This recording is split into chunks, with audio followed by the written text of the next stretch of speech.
આ TRP game ઝોનની જે દુર્ઘટના થઈ છે એ આપના માધ્યમથી મારા ધ્યાન ઉપર આવે છે કે 2021થી ધમધમતો હતો. સ્વાભાવિક રીતે સ્ટેન્ડિંગ કમિટીના ચેરમેન તરીકેની જવાબદારી વહન કરતો ત્યારે સમગ્ર શહેરમાંથી જે કોઈ પણ જગ્યાએ ગેરકાયદેસર બાંધકામની ફરિયાદો આવે છે એની ફોલોઅપ લેવાય છે. એની ટીપીઓ હોય કે એટીપી હોય એ લેવલે આપણે એની કામગીરી કરાવી જ છે. આ ગેમ ઝોન બાબતે મારી પાસે કોઈ પણ જાતની રજૂઆત નથી આવી ને મારા ધ્યાન ઉપર પણ નહોતું. જે જગ્યાએ મારા ધ્યાન ઉપર આવ્યું છે ત્યારે તમે મને 15 વર્ષથી કોર્પોરેશનમાં કામ કરતા જોવો છો.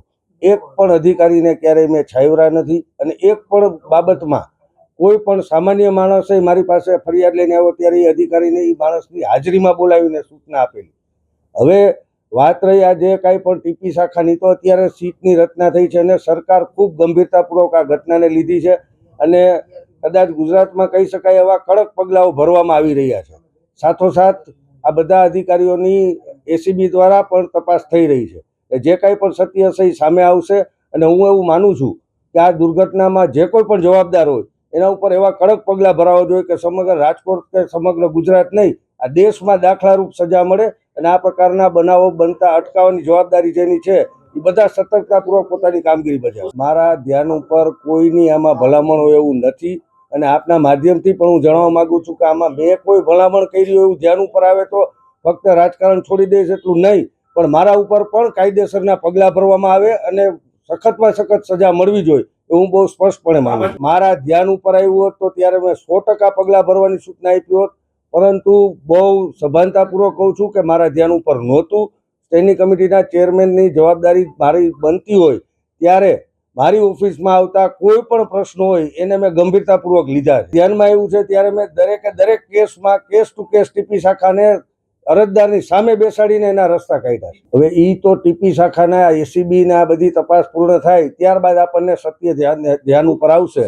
કોર્પોરેશન ન ચાલે એટલા માટે પાછલા 15 વર્ષમાં તમારા બધાના માધ્યમથી જ તમે એના સાક્ષી છો કે જે કોઈ પણ જગ્યાએ અધિકારીએ ક્યાંય સાચા ખોટું કર્યું હોય કે ક્યાંય ક્ષતિગ્રસ્ત કામ કરી થતું હોય ત્યાં અમે એના ઉપર સખત પગલાં ભર્યા છે અને આ બનાવમાં પણ સરકાર ખૂબ ગંભીરતાપૂર્વક કામ કરે છે. 7 અધિકારીને સસ્પેન્ડ કર્યા છે, આઈએસ આઈપીએસની બદલીઓ કરી છે અને સુભાષ ત્રિવેદી જેવા પ્રમાણિક અધિકારીને સીટના વડા બનાવીને ખૂબ ગંભીરતાથી આની તપાસ થઈ રહી છે અને કડકમાં કડક પગલાં ભરવામાં આવી છે. અમારી પાસે સ્વાભાવિક રીતે કમિશનર સાહેબને ત્યાંથી ને આનું ઇન્ટરવ્યુ ને એ બધું લઈ અને એનું લિસ્ટ અમારી ડીપીસી જેમાં મેયર ચેરમેન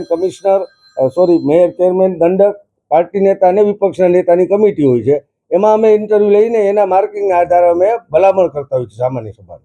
સ્વાભાવિક રીતને કોર્પોરેશનની કામગીરીમાં અલગ અલગ વિભાગમાં રોજબરોજની કામગીરી થતી હોય ત્યારે પદાધિકારી તરીકે કોઈનો ઇમ્પેક્ટનો પ્લાન મંજૂર થયો કે નથી થયો કે ઇન્વર્ટ થયો કે નથી થયો એ ડે ટુ ડે રૂટીન કામગીરી 18 વોર્ડમાં ટીપી શાખાના અધિકારીઓ સંભાળતા હોય છે.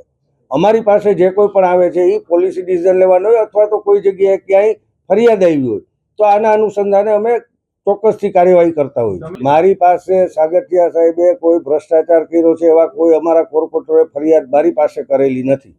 આપની પાસે માહિતી હશે, મારી પાસે કોઈ જનરલ બોર્ડમાં રૂટીન પ્રશ્નોની ચર્ચા થઈ હશે, મારી પાસે વ્યક્તિગત કોઈએ આવીને કોઈ ભ્રષ્ટાચારની ફરિયાદો મારી પાસે અમારા એક પણ કોર્પોરેટર નથી. એટલે ચાલતું તો એ જ કહું છું કે રૂટીનમાં કોઈ જગ્યાએ બાંધકામ થાય છે એને નોટિસ આપવામાં આવી છે કે એને ફાયર એનઓસીની નોટિસ, આ રૂટીન કામગીરી છે. સમગ્ર રાજકોટના 18 વોર્ડમાં ટીપી ડિપાર્ટમેન્ટ, ફાયર ડિપાર્ટમેન્ટના જે કાંઈ સ્ટાફ હોય એ રૂટીન કામગીરી કરતા હોય. કોઈ અમારા ધ્યાનમાં નથી અને ટીપી બનતી હોય છે એ તો જાહેરમાં એના ઈરાદા જાહેર કરે ત્યારે સ્ટેન્ડિંગમાં અને જનરલ બોર્ડમાં ની મંજૂરી થતી હોય. કોઈ પાછલા બેને છાને ખૂણે કામગીરી કરવાની થતી. સ્વાભાવિક રીતને અમારી પાસે જ્યારે પણ ટીપીનો ઈરાદો જાહેર કરવાનો આવે ત્યારે આવે છે. આ રૂટીન કામગીરીમાં કોઈ ટીપી બનાવી કે ન બનાવી એ નિર્ણયો સ્ટેન્ડિંગ કમિટીમાં કે જનરલ બોર્ડમાં નથી થતા હોય. આ બધું કામ આપ કહો છો એમાં સ્વાભાવિક રીતે એ જે તે વિભાગમાં ઇન્વોલ્વ કરી અને એની કામગીરી કરતા હોય છે.